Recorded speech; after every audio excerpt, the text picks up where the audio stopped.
Hello friend, welcome to my YouTube channel in R classes. आज मैं आपको एक चीज़ बताने जा रहा हूँ कि कैसे हम लोग इनकम टैक्स की पेमेंट करते हैं, कैसे हम लोग एडवांस टैक्स जमा करते हैं, कैसे हम लोग टीडीएस की भी पेमेंट करते हैं। आज मैं आपको ये सारी चीज़ें बताऊँगा सिर्फ ये एक ऑनलाइन क्लास के सेशन में।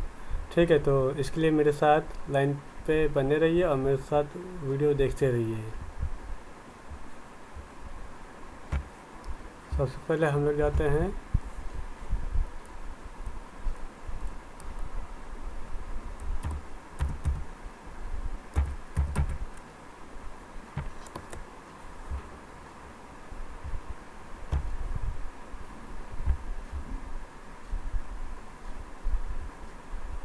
ये आप देख रहे होंगे कि ये मैंने टीन इंडस्ट्रियल की साइट खोली है। इस पर आप ये ऑप्शन देख रहे होंगे सर्विस पे आने के बाद आप ई पेमेंट टैक्सेस ऑनलाइन पे आएंगे। ई पेमेंट टैक्सेस ऑनलाइन पे आने के बाद हम लोग क्या करेंगे कि जैसे मैं आपको सबसे पहले बताता हूँ कि चालान 280 का मतलब है non TDS payment. Non TDS का पेमेंट है कि इसमें जो है मैं आपको ओपन करके बताता हूँ। इस पे आने के बाद ये आप देख रहे होंगे, इसमें जो है हम लोग advance tax, surtax, tax on distributed profit, tax on distributed income, secondary adjustment tax, association tax, self assessment tax, tax on regular assessment, इन सब की बातें कर रहा है।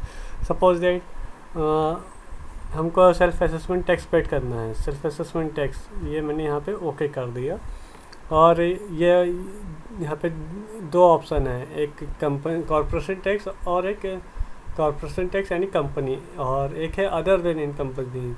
कॉर्पोरेशन टैक्स में जैसे कंपनियाँ आ गए, प्राइवेट लिमिटेड कंपनियाँ अदरवाइज, और अदर कंपनी में जैसे आपके प्रोप्राइटरशिप हो गए, पार्टनरशिप हो गए, ये सब आ जाते हैं। तो जैसे हम पहले आपको प्रोप्राइटर का जैसे advance tax self assessment tax बता रहे हैं, तो आप यहाँ पे आएंगे। ये आपका सेल्फ असेसमेंट टैक्स सेलेक्ट किया। फिर उसके बाद जैसे आप मान के चलिए ये आपको जैसे नेट बैंकिंग से पेमेंट करना है, यहाँ पे नेट बैंकिंग कर देंगे। डेबिट कार्ड से करना है तो डेबिट कार्ड कर देंगे। जैसे हम यहाँ पे डेबिट कार्ड चूज़ कर लेते हैं। डेबिट कार्ड में क्या, जैसे मेरा स्टेट बैंक है, यहाँ पे ओके कर दिए। फिर इसके बाद जैसे ये आपका पैन नंबर पूछ रहा है, जैसे पैन नंबर मैंने डाला यहाँ पे,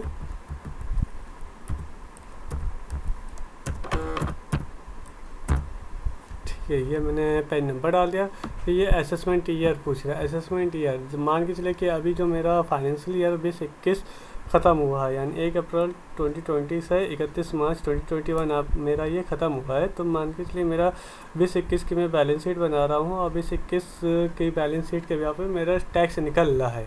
यानी जो हम इस असेसमेंट इस फाइनेंशियल ईयर यानी 21-22 में पेमेंट करेंगे, तो वहीं ये कह रहा है कि जो आप यहाँ पे सेल्फ असेसमेंट टैक्स पेड करेंगे वो आप किस असेसमेंट ईयर का करेंगे। जैसे 2021 फाइनेंशियल ईयर का असेसमेंट ईयर हुआ 21-22, तो हम यहाँ पे 21-22 सेलेक्ट कर लेंगे। यहाँ पे आपका एक चीज़ मैंडेटरी याद रखना है, यहाँ पे ज़्यादातर लोग ये गलती कर देते हैं कि असेसमेंट ईयर में फाइनेंशियल ईयर ही सिलेक्ट कर देते हैं। जैसे ये मेरा समझ लीजिए सितंबर का महीना चल रहा है, सितंबर 2021 चल रहा है, क्योंकि बैलेंस शीट जो होती है वो कंपनी के सितंबर में फाइल होती हैं और नॉन ऑडिटेड वाली जो होती हैं वो 31 जुलाई में फाइल होती हैं। तो मान के चलिए मैं एक कंपनी का प्रोप्राइटर हूँ और मेरी बैलेंस शीट ऑडिटेड होती है, तो ये मेरी बैलेंस शीट फाइल हो रही, तो फाइनेंशियल ईयर 2021 की मेरी बैलेंस शीट बन रही है, तो उसी का ये असेसमेंट ईयर हम 21-22 यहाँ पर सिलेक्ट करेंगे। फिर यहाँ पे जो भी एड्रेस है वो एड्रेस हम जल्दी जल्दी डाल देते हैं।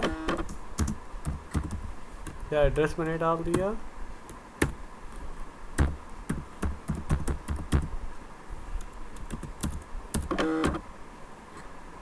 ये मैंने डाला, ये मेरा आ गया पूरा एड्रेस।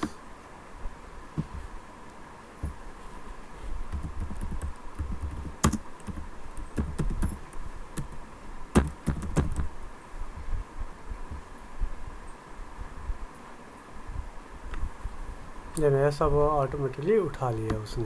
फिर उसके बाद ये मैंने कर लिया। फिर यहाँ पे हम लोग क्या करेंगे, NQR777 एक कैप्चा कोड फिल कर लेंगे। कैप्चा कोड फिल करने के बाद हम लोग क्या करेंगे, प्रोसीड कर देंगे। सॉरी, मैंने स्टेट नहीं सेलेक्ट किया, यूपी बिहार। ठीक है, फिर इसके बाद हम यहाँ पे कैप्चा कोड सेलेक्ट कर लेंगे, फिर यहाँ पे हम ये करेंगे। अब आप यहाँ पे देख रहे हैं कि ये पूरा उसने उठा लिया। बस आपको कुछ नहीं करना, यहाँ पे ये आपका प्रोप्राइट ये टैक्स पेमेंट यानी जो कोड है, जहाँ पे आपने सेल्फ असेसमेंट टैक्स सेलेक्ट किया था, ये वो हो गया। सेल्फ असेसमेंट टैक्स का 300 टैक्स एप्लीकेबल यानी ये नॉन अदर कंपनीज है, इसलिए 221। और फिर डेबिट कार्ड से आप पेमेंट करेंगे, स्टेट बैंक ऑफ इंडिया होगा ये। अब ये देखिए यहाँ पे वहीं कह रहा है कि जो आपने असेसमेंट ईयर 2021 जो 21-22 सेलेक्ट किया है, उसी का ये फाइनेंशियल ईयर 2021 का असेसमेंट ईयर 21-22 होगा। इसको चेक करना है। फिर उसके बाद आपको एक बार एड्रेस चेक कर लेना है। यहाँ पे आने के बाद आप यहाँ पे इसको एग्री करेंगे। फिर एग्री करने के बाद आप यहाँ पे सबमिट टू बैंक कर देंगे। सबमिट टू बैंक करने के बाद जो भी आपके बैंक की जो डिटेल होती है, बस वहाँ पे आपको अपना debit card number, bank account number, ये सब डालने के बाद फिर आप वहाँ से इसका सेल्फ असेसमेंट टैक्स पेड कर सकते हैं। अब हम आपको एक चीज़ और दिखाते हैं। ये तो वह सेल्फ असेसमेंट टैक्स की कंडीशन है। ऐसे ही आप यहाँ पे इसको एडवांस टैक्स भी सेलेक्ट कर सकते हैं। एडवांस टैक्स जब सेलेक्ट करेंगे तो यहाँ पे आपका जैसे अभी जो आपका फाइनेंशियल ईयर चल रहा है 21-22, तो 21-22 का एडवांस टैक्स जमा करना है तो 22-23 आप असेसमेंट ईयर सेलेक्ट करना पड़ेगा। यहाँ पे पैन नंबर, ये आपका प्रोप्राइटरशिप में हो गया। अगर जैसे आपकी कोई कंपनी है, कंपनी का आपको एडवांस टैक्स जमा करना है तो यहाँ पे कंपनी का पैन नंबर हो गया 21-22 का 22-23, ये भी सेम वही रहेगा प्रोसेस। और यहाँ पे अगर जैसे सेल्फ असेसमेंट टैक्स पेड करना है तो अभी आपका कंपनी का पैन नंबर और यहाँ पे आपका 20-21, 21-22 असेसमेंट ईयर 21-22। चाहे आप एडवांस टैक्स जमा करो, चाहे आप सेल्फ असेसमेंट टैक्स जमा करो, सबका प्रोसीजर वही है। बस आपको एक चीज़ ये याद रखना है कि आपको यहाँ पे कोड सेलेक्ट करना पड़ेगा। और ये अगर आपकी वो कंपनी प्राइवेट लिमिटेड कंपनी है तो यहाँ पे कंपनी का, और जैसे वो प्रोप्राइटरशिप या प्राइवेट पार्टनरशिप फर्म है तो यहाँ पे आपको 21 सेलेक्ट करना पड़ेगा। ये आप ना भूलिएगा। और जो ये सब जो पेमेंट आपकी होती है तो उसका जो चालान होता है उसको चालान 280 बोलते हैं। ओके, अब हम इसको यहाँ पे कैंसिल कर देते हैं, क्लियर।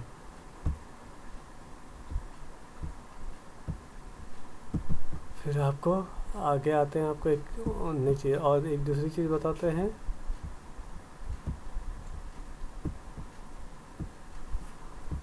अब हम आपको TDS की पेमेंट बताते हैं। TDS की जो पेमेंट हम करते हैं उसका जो चालान नंबर होता है उसको बोलते हैं 281।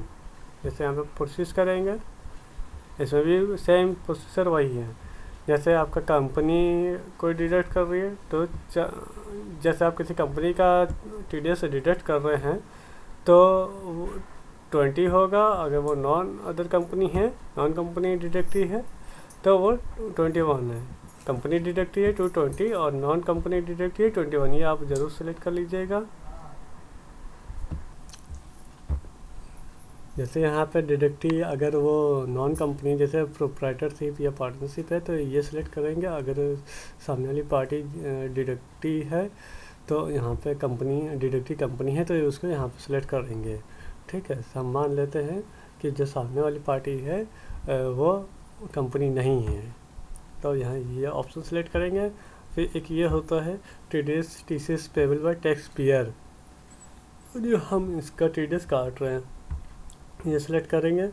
फिर उसके बाद ये नेचर ऑफ पेमेंट पूछ रहा है, यानी आप जिस बिहार पे वो TDS की पेमेंट उसकी डिडक्ट कर रहे हैं तो वहाँ यहाँ पे उसका सेक्शन सेलेक्ट करना पड़ेगा। जैसे मान के चलिए मैं यहाँ पे कॉन्ट्रैक्टर पे TDS काट रहा हूँ कि मैंने किसी को कॉन्ट्रैक्ट दिया था तो उस पर मैं ये TDS काट रहा हूँ। तो ये देखिए मैंने कॉन्ट्रैक्टर ऑप्शन सेलेक्ट किया, सेक्शन 194C। फिर इसके बाद सामने वाली जो पार्टी है वो कंपनी नहीं है तो मैंने 21 सेलेक्ट किया। फिर इसके बाद और ये मैंने TDS by payable by taxpayer यानी मैं काट रहा हूँ सामने वाली पार्टी का TDS, मैंने ये ऑप्शन 200 सेलेक्ट किया। फिर इसके बाद मैंने सेक्शन सेलेक्ट कर लिया। फिर जैसे आपको पेमेंट करनी है नेट बैंकिंग से या डेबिट कार्ड से तो ये मैंने सेलेक्ट कर लिया।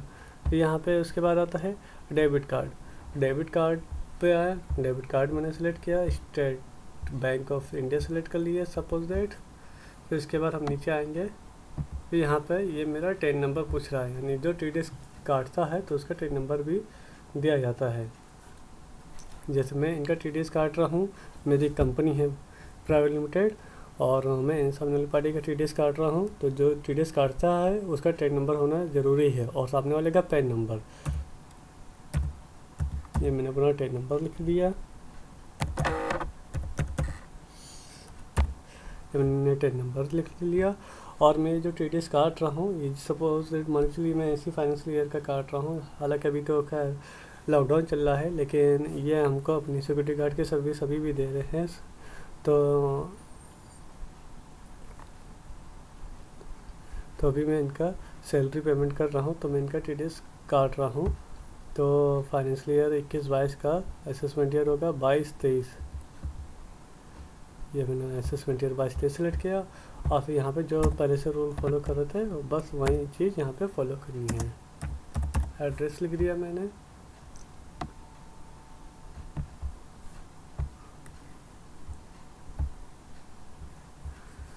बस आप एक भी चीज़ ये याद रखिएगा, जैसे सामने वाली पार्टी अगर कंपनी नहीं है, प्रोप्राइटरशिप पार्टनरशिप है, तो उस पर जो TDS कटेगा एज पर सेक्शन 194C के यहाँ पे, तो वो हम उसका 1% TDS काटेंगे।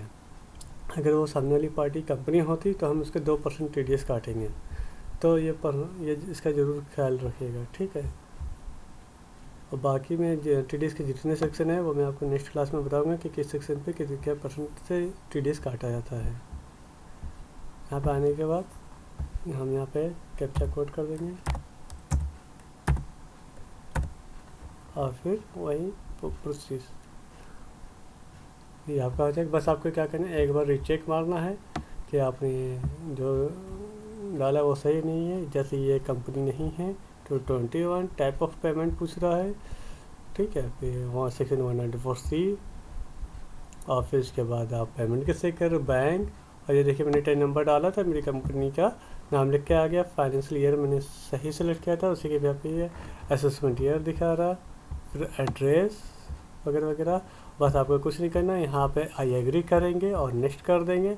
फिर आपसे वो आपकी बैंक की डिटेल पूछेगा, बैंक की डिटेल डालने के बाद आपका TDS जमा हो जाएगा। TDS जमा होने के बाद वहाँ से आपको एक चालान मिल जाएगा, उस चालान को आप सेव कर लीजिएगा ताकि जब आप अपनी TDS रिटर्न दाखिल करेंगे जिसमें आपको उससे हेल्प मिल जाएगी, ठीक है। यहाँ तक आपको समझ में आ गया होगा। TDS payment, advance tax payment और सेल्फ असेसमेंट टैक्स पेमेंट।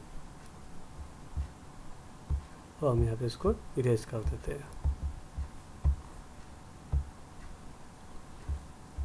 आपको मेरी ये क्लास कैसी लगी, मेरा ये वीडियो कैसा लगा, इसके बारे में हमको कमेंट ज़रूर करिएगा और मेरे चैनल को और मेरे वीडियो को लाइक करिएगा और मेरे चैनल को सब्सक्राइब करिएगा।